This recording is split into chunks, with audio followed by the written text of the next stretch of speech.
All right, you can give me the first slide if you want to go back. That would be nice. Back the arrow back. Perfect. That's what I want. Welcome to you.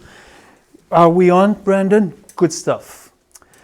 I will be the one speaking. So the preacher, when you look at the Hebrew name for the book, it's Kohelet, Ecclesiastes, today introduction, and then the thesis and also the illustration of it, which will come.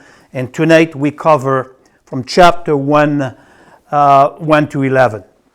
There is a slight mistake. It's chapter 1, verse 1 to 11. I made a mistake, but visualize your passage. It's only 11 verses. Be with me. I'm going to try to slow down the pace. It doesn't matter if we go a little bit longer tonight, 5 minutes longer. I need your concentration. Ecclesiastes is not an easy book to do simply because those who write about it and those who preach about it, and I'm one of them right now, we need to be careful not to fall into liberalism nor into extreme pessimism. Okay? So I will explain to you a work of introductory material, hopefully that will help you. But in a few weeks, I don't know how long it's going to take. It's only 12 chapters. I'm going to try to do a chapter a week, but we have nowhere to go, so we have the next 25 years to cover the book. That easy. So, last 3 messages that we did, I introduced to you Solomon. My view is the one that wrote the book. There is differences on that, but for me, Solomon is the preacher, Kohelet, and I introduced you Solomon, the wealth, the wisdom that he had, Queen of Sheba coming and testing his wisdom. And then we partook, last week of communion, where basically I explained to you that the one who gave Solomon the wisdom was Christ, was rejected, and so on and so forth. So we introduced him. Now I'm done with Solomon and we'll get into the book right now. Sorry about that. I'm not sick or whatsoever. Authorship. Let's say a few words about the author. Solomon is the best qualified to have written the book based on Davidic descendancy. I was a king in Israel or king in Jerusalem. He is the one that qualified for having penned the book of Ecclesiastes. He was the wisest, past, present, and future, as far as the human wisdom is concerned. Nothing to reach the ankle of the Messiah. He is the one that gave Solomon the wisdom, and he was the wisest. No one was wiser than him in the East before him, and no one after. He is the one that did impressive achievements with Israel. Okay? Building a house for himself, building the temple. These are impressive achievements that he did.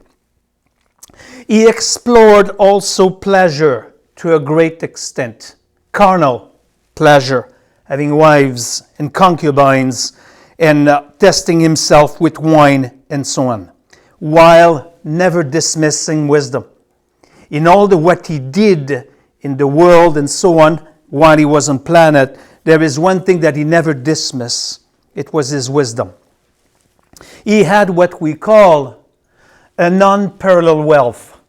You cannot be wealthy that he was actually. Unparalleled wealth in all point and so on. So to the Solomonic authorship, we gave him the authorship. I'm going to read chapter 12, verse 9 for you. If you want to go, but I'm not giving you the time to reach.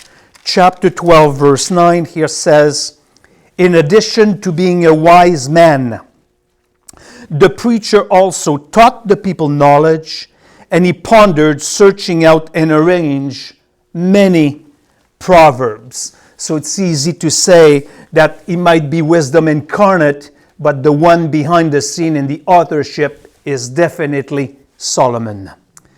Let's talk about the date. Are you with me? Is it boring? Let's talk about the date. Was written when he was old. I told you already many times that when it was young at this prime of his life, 35, 40, he wrote Song of Solomon. which is a very, very graphic book. It's a sexual book. Song of Solomon is not the story of the love of Christ for his church, far from it. Okay?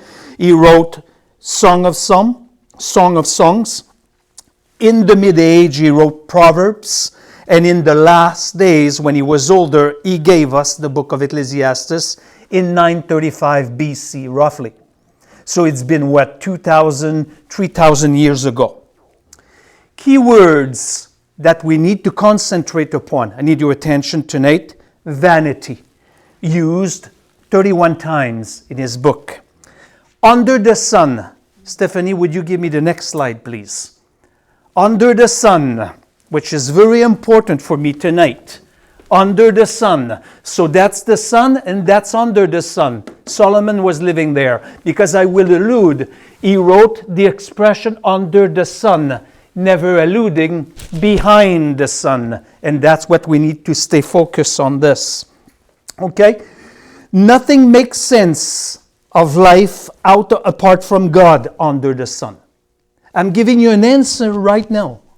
A thing that I will not compromise with. Apart from God, under the sun, nothing makes sense. Under the sun, S-U-N, the voyage of life leads to many, many frustrations. We experience that right now in our family. Chapter 8, verse 17. And I saw every work of God. I concluded that man cannot discover the work which has been done under the sun. Even though man should seek laboriously, he will not discover. And though the wise man should say, I know, he cannot discover. Theme and purposes, or theme and purpose. We need that slide again, which will remain there for the next 40 minutes. It's a book of guidance and counsel from God's people, for God's people, for such a time as now. When is now? The time of Solomon? No. Such a time as now. Because of the situation, because of the depression and the frustration and what we go through. So it's a remedy. It's the perfect remedy for a time such as this one here. Its purpose is to cause those who love His Word, hopefully you and I, to find satisfaction in its proper location here. And the proper location where you can find satisfaction is not here. It's there. You will not find satisfaction here. That's where you live. That's why often in the message that we will use the expression under the sun. It has negative themes, but also it furnishes us with positive themes to overcome depression and vanity. If all the Christians, forget about the world system for a moment, would teach a baby in low age like Sophia, my daughter, 2.5 years old, 30 months or 31 months soon. If it would be taught in low age, many Christians would not need as astapolopram, which is an antidepressant.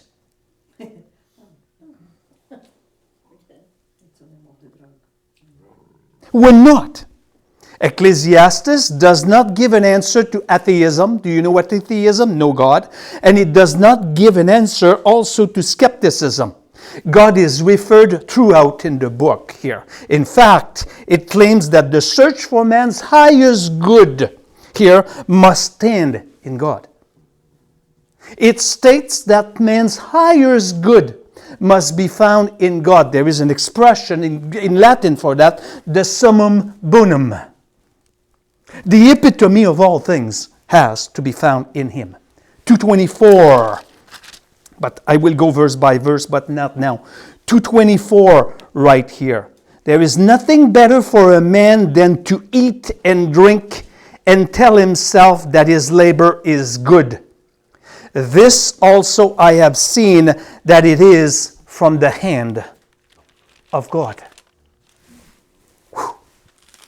Okay? No amount of activities and possessions in this life has satisfied Kohelet's heart. When you think about it, I'm a man. I think I'm still a man.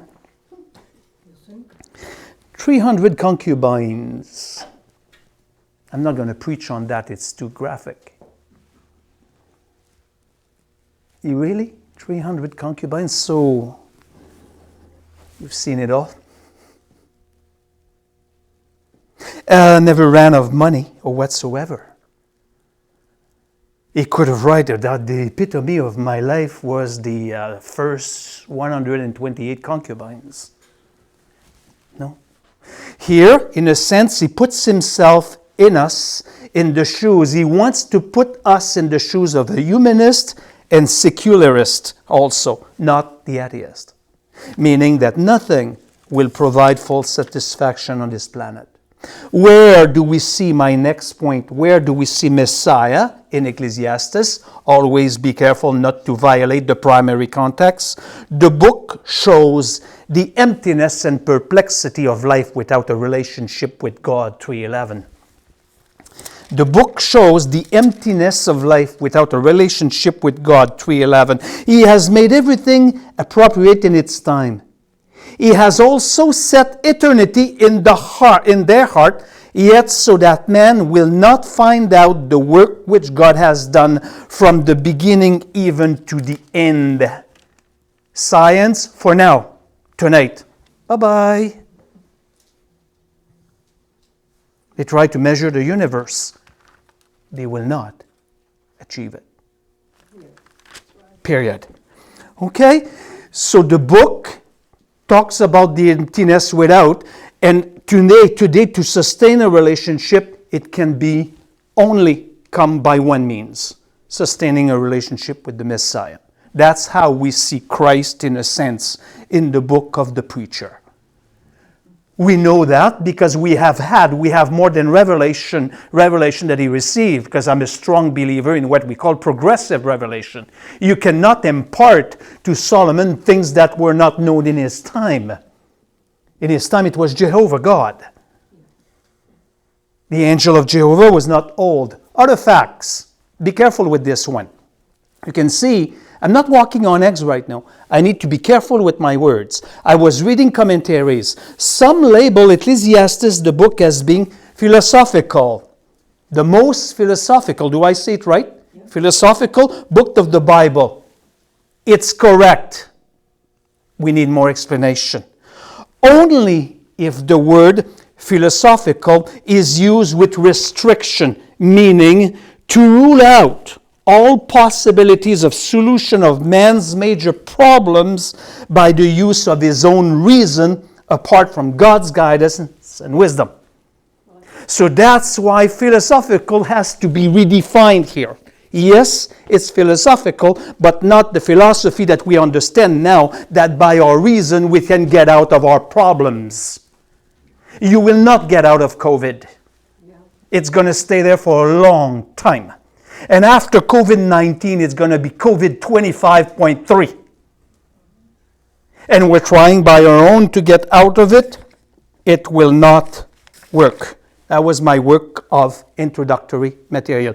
I could do 5 messages on it. I needed to be very choosy this week. That's why you never had a phone call, Lois, because I was working on it, being very choosy as far as what do I disclose in the introductory material of it.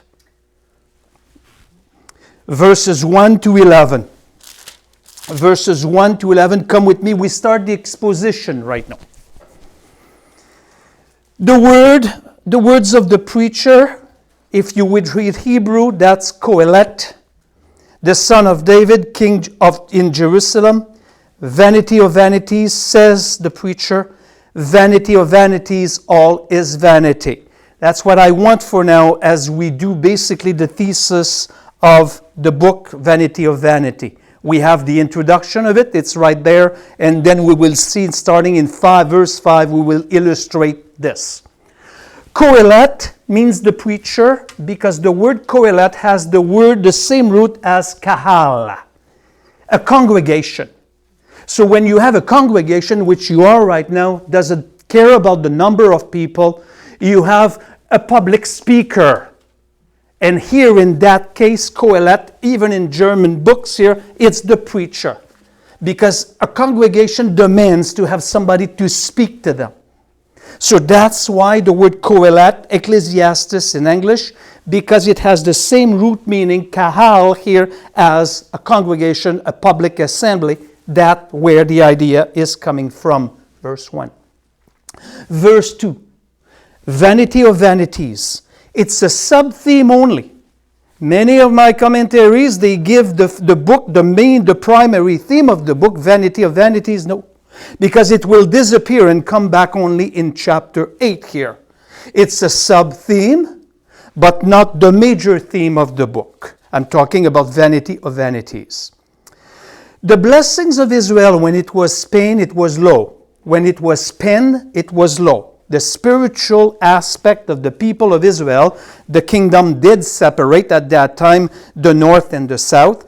After the sin of Solomon, of falling in idolatry because of women and so on, they basically entice him to serve their God. So it was a time of depression for the Israeli people in the kingdom. The prime of the Solomonic splendor was waning down, and it was already down. So it was a time of depression, as we have right now with everything that is happening, the deterioration of our human government and society with gay marriage, name it, if you watch a tiny bit of the news and so forth. Okay? Good remedy against the trust. It's a good remedy that we have in that book here against the trust in earthly stuff. Earthly things, earthly stuff. Why do you think those who have a double-wide garage door home, double-wide garage, meaning 2 cars can go inside, why do you think that you still see their car in front of the garage door? It's because of their garage is full of junk. Disorganized garbage. Stuff that you don't need. Stuff that never satisfied anybody. And his own estimation, the preacher's estimation of the world, will be entirely correct. When he says vanity of vanity, it's a book inspired by God, and here under the sun, apart from God. That's exactly what it is. Because he didn't have a double-wide garage door.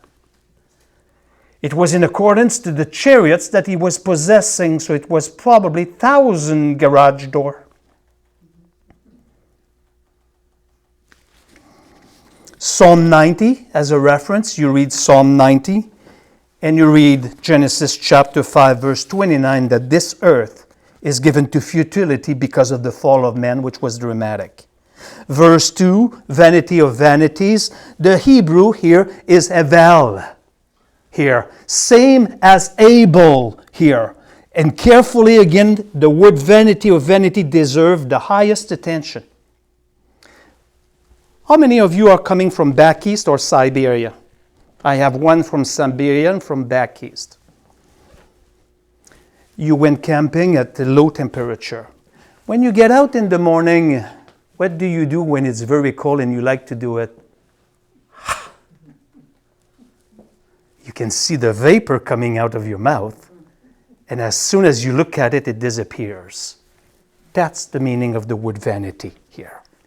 Transitoriness. Transitory, something that is vain, that doesn't last. It's very transitory. And now you will see spitting on me. Let's do it this way. When you are outside, it disappears in a moment of time in the morning here. Okay? Here, the primary meaning of vanity is fleeting vapor. Transitory, meaning not lasting. Partial futility of all human effort. If you go with completely futile and completely empty, you miss the mark. You go too much into pessimism. Because it's not what it means. It means something transitory, not necessarily completely futile, because you will pass the door, I'm not serving in the church anymore, everything is futile. No, no, no, no, no. I'm not allowed to go that route. I don't go to church anymore, it's futile. No, I'm not allowed to go that route. What he's trying to show is the transitoriness of mankind. Nothing is forever. So vanity of vanities, it's like Lord of Lords or Song of Songs. And it can be defined this way in English. Oh, how utterly transitory are all things. That's the closest you can get to vanity of vanities. I repeat. Oh, how utterly transitory, how utterly transitory are all things. That's the closest you will get. Verse 3. Come with me. What advantage does a man have all in his work? Too fast. What advantage does man have in all his work, which he does? Fill the blank, please. Beautiful. What advantage here? Okay, it has to be taken with verse 2 here, vanity of vanities. So, to be correct, it's not that he gets nothing. Apart from God, it's not that he gets absolutely nothing, but he does get precious little. Precious mite. Precious small. You want to get great? Behind the sun. It has to be understood, that verse 3, in light of Romans chapter 8, verse 20. I do it for you. Romans chapter 8, verse 20. It has to be understood in light of this. For the creation was subjected to futility, not willingly, but because of him, capital H, who subjected it in hope. It's futility here. Because the fall of man and the fall of Satan, I cannot get into the fall of Satan tonight. This is not your residence. This is not what is meant for you. Because this will disappear and this will disappear. Oh, where? I'm not showing you the scriptures tonight. So that's the vanity here, under the sun here. So, you want to put your hope in there? You will get very little. I pause. I am afraid right now, and it's not on my notes. I'm not in my notes right now. I'm afraid that these messages for the next number of weeks will get in there and out this way. I cannot do anything with this. I cannot do anything with this. I'm just a vessel preaching the book. Clean your garage. Clean your garage. It's getting late.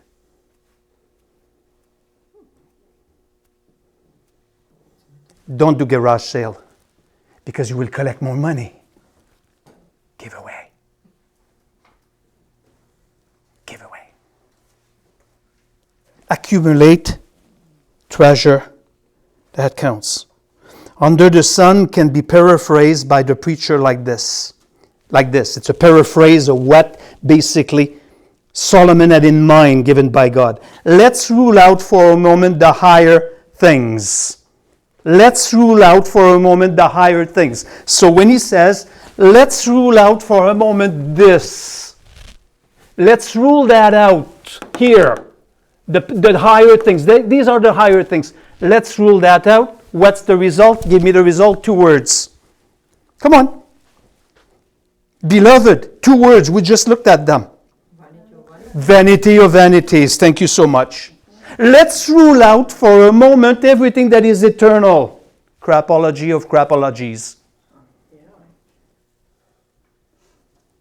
François, you're pessimistic. Not a moment. We need to attack the book for what the book is all about. What he says is true when one considers only earthly values.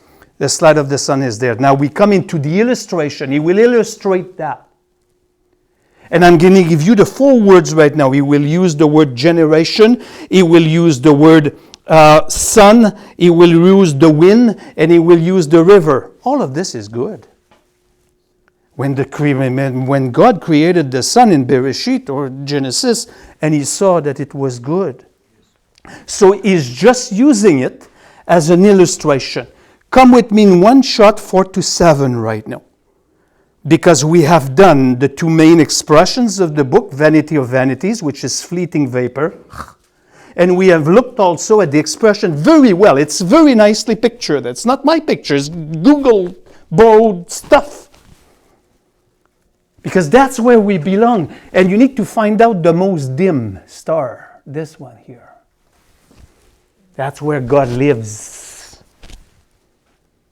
Number 4, 5, 6, and 7. A generation goes and a generation comes, but the earth remains forever. Also the sun rises and the sun sets, and hastening to its place, it rises there again. Blowing towards the south, then turning towards the north, the wind continues swirling along, and its circular courses the wind returns. All the rivers flow into the sea, yet the sea is not full. To the place where the rivers flow, there they flow again.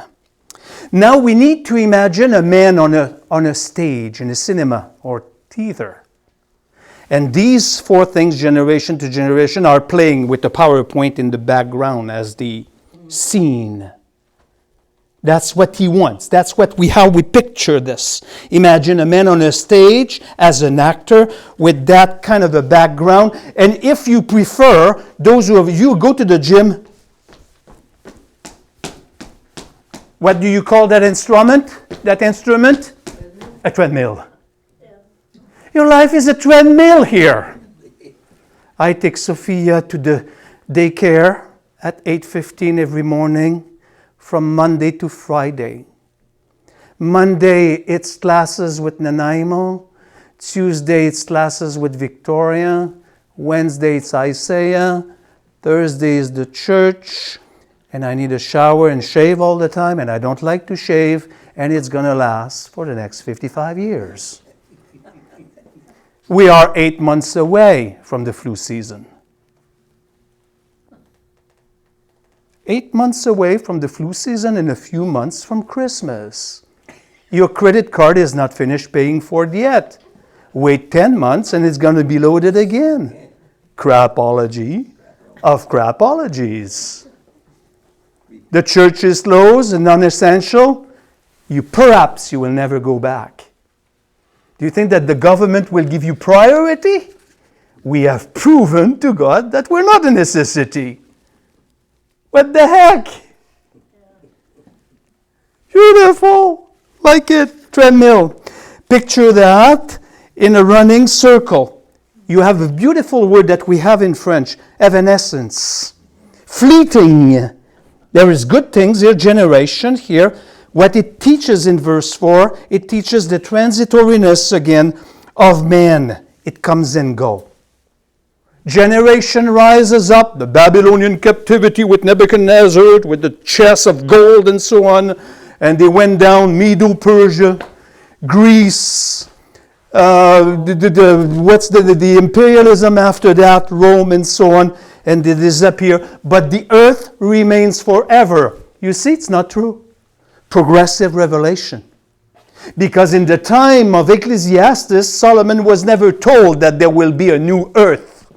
A new Jerusalem coming down on the new earth. So that's what he had in mind. And the earth remains forever. And it's kind of interesting, Olga, because it talks only about the earth, because that's the only habitat for mankind. Whoosh. Sorry about that. Wind. The wind. What is the most consistent thing about the wind? No, it's changing course. It's very consistent in changing all the time. Beautiful. Imagine again the transitoriness and the circle that we walk, and we walk this way. Verse 7, river. In his case, he talks about wadis, which are becoming dry in the winter, in the summertime in Israel. They get wet for a short period of time, and when they overflow, they overflow. You've seen that. Roads are flooded. Where do they go? Into the sea here. It seems to go nowhere, but they go to the sea. Basically, these ceaseless things here can prove very tiresome. Expressing our life can be from this angle. Tiresome. When he wants to place us in an angle where you and I, Steph, we need to look at things under the sun. The sun is setting. Tomorrow it's going to be probably cloudy. And it repeats all the time. You finish the weeds in your backyard. In the left corner, you pull out the last one. You stand up with your back already erect and you look to the right. And they have grown again. And it will never stop until you give up the ghost. You have a beautiful home, but you have noticed the green here because we have not much rain in this place. You can mow the lawn on your roof here. And then you do the roof. You have a little bit of cash, a tax return, and you call the guys and you roofing. You turn around 2 years after, it's time to redo the basement because the mole is there. You do your basement and you're going to have to do the roof again. And if you don't do it, your daughter will do it. Because your daughter will be caught up, or your son will be caught up in the same crapology of crapology. But you will never mow the lawn on your eternal residence, though. No.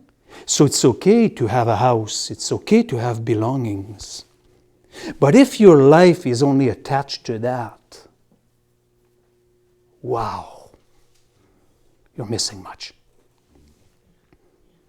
Not perhaps. I'm not here to flatter you. If you want to be flattered, there's many churches that will do that for you. Truthfulness has to come out here. So the best way to define would be to say all things toil or labor, and man cannot know how much it does toil. The sun rises, and it's a very high toil, and it sustains the universe, and it turns together. We don't know how much it takes to do it. We don't have a clue. The only thing that we have, just by the power of His Word, He sustains all this. And then the water goes into the sea is never full, and nobody can explain it properly. That's seeing things on a purely earthly level. Verse 8. Let's go to verse 8. All things are wearisome. I jumped the gun here. Man is not able to tell it. The eyes is not satisfied with seeing, nor is the ear filled with hearing here. That's the best way to define it. All things toil with labor, and man cannot know how much it toils. And that's seeing things on a pure earthly level. We need to leave it to God, the fact that we don't understand. Verse 9. We need to close soon. That which has been, this is the most difficult part in a sense. That which has been is that which will be. And that which has been done is that which will be done. So there is nothing new under the sun. There is nothing new under the sun. François, whoa. 50 years ago, there was no cell phone nor laptop computer. You need to delete that of your mind. This is not what he meant. So what he meant with nothing new under the sun here, based upon verse 9, it's not technology here. It's the monotonous sameness leading to the conclusion there is nothing new under the sun. I explain more right now by using 10 and 11. By using 10 and 11, come with me. Is there anything of which one might say, in Hebrew, the one might say is men, in the plural form. Is there anything of which man might say, see this, it's new? It's a question. Already it has existed for ages which were before us. Why? Verse 11 builds on it. There is no remembrance of early things, and also of the latter things which will occur. There will be for them no remembrance among those who will come latter still. I explain. One might say, what claim did we have to be new? Indeed, it appeared on the scene before, only it was a long time ago in previous generation. As we think this way, we see exactly what verse 11 is trying to say. We are a race. The angels are not a race. It's a company. We are a race that forgets. We forget everything. We never learn. The Twin Tower went down, changed the history of aviation on the surface of the planet. All the prime ministers and the presidents around the world were united in prayers. And everybody was fearful. Then it disappears of the remember, and everybody was spending and having fun. And now we have COVID, now COVID-19, and everybody's still fearful. What's the change there? None whatsoever. Let's rewind the tape a little bit more. In ancient time, there was a flood on this planet. I don't know what the population in Genesis was at that time. Maybe you can research that, Jan. But 8 people were saved. And the people were not living in old folks' houses at that time. Humanity was wiped out. I would pay a price to see the fear of the 8 or the whatever what was remaining. Only 8 was saved through the ark and so on. The fear of God at that time. A generation went by, and all of this was plainly forgotten. And generation to come will also forget. Hey, beloved, we have people on this planet, even in Duncan and in Vancouver Island and in North America, that denied the Holocaust under the Nazi. It's a little bit more than forgetting. It's denying. And all the elderly people that went through the Holocaust are dying right now. So what will it be in the future generation? They will not remember these things. And you know what? A second Holocaust is coming. They will say, oh, I'm afraid. And they will not turn to God. They will ask the rock to fall on them. They will deny God anyway. As a race, we never learn. Men do not remember former things, nor the things to come will be remembered by them that will come later, unless we pass down unto them the real value of this life under the sun here. And we introduce them the Son, not S-U-N, S-O-N. Okay? Okay? Conclusion. How can I conclude such a thing? What we looked at tonight is not from an happy camper, disappointed soul who had a rough life. Can I use the expression that the man who gave us such a point of view was not a street person, was not on the poverty level, nor does it originate from a chronic pessimist. I can be one of them, but not Solomon. Nor does it originate from a chronic pessimist. What we need to pass the door tonight with is this. Look at this slide. If you do consider only earthly values,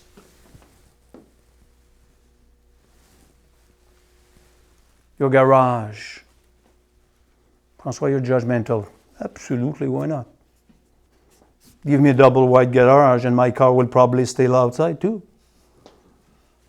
I'm made of the same frame. Why not gathering junk? How many sets of dishes do you have? How many sets of dishes do you use? Did lower yourself to paper plates? Paper plates are beautiful, no dishes. Just throw them away. Yeah, but we destroyed the planet. Who cares? It's going to be destroyed anyway. What is your work? Don't answer. I don't say what we. I don't say what is my work. Notice the change of pronoun right here. Don't be offended by this. Why do you think I don't qualify for a mortgage? I know the answer to that. In all humility. I might lose some of them, some of you. Why do you think I don't qualify for a mortgage? I live in an apartment right there on Lewis Street, 100 feet from the one that caught on fire. We walk on needles there. Why? It's my choice. It's my fault. That's the road of discipleship. That's the cost of it. That's the cost of discipleship today. Cannot afford things.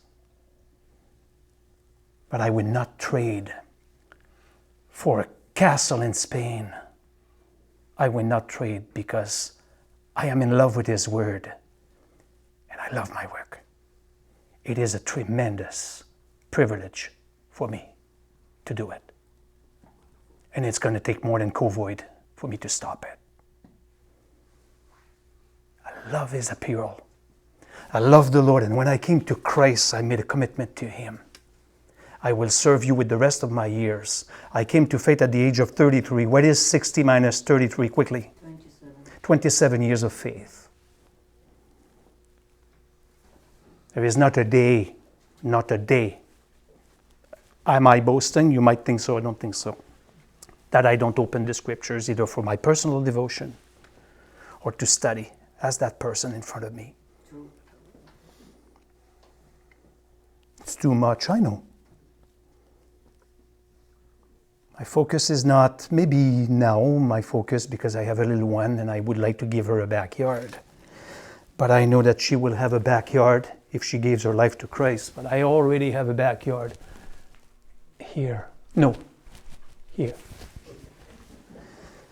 What do you achieve? Apart from if you consider earthly stuff only. What is life? You're going to sell your stuff and give the money to your children? Do you think that they will be wise as you have been and they will use the money wisely? You will wreck it. What do you pass on? Would you like a different outlook? Do not rule out or neglect higher values. The values bestowed to you from behind the sun, not under the sun. You have been blessed with all the heavenly blessings on earth, Ephesians chapter 1. Don't neglect this. This is the only enduring things, and that's the totality of the book of Qoheleth. That's his message. We don't even need to go further, but I will. If I have said tonight anything offensive, please forgive. But my mandate here is to teach the truth without twisting it to make it palatable for the people to make you feel good. This is not my job. My work is to preach the truth for what the truth is. Welcome it. Hug it. Make a man where you need to make a man. And don't focus only on the earthly stuff. Brandon, I'm done. Stephanie, you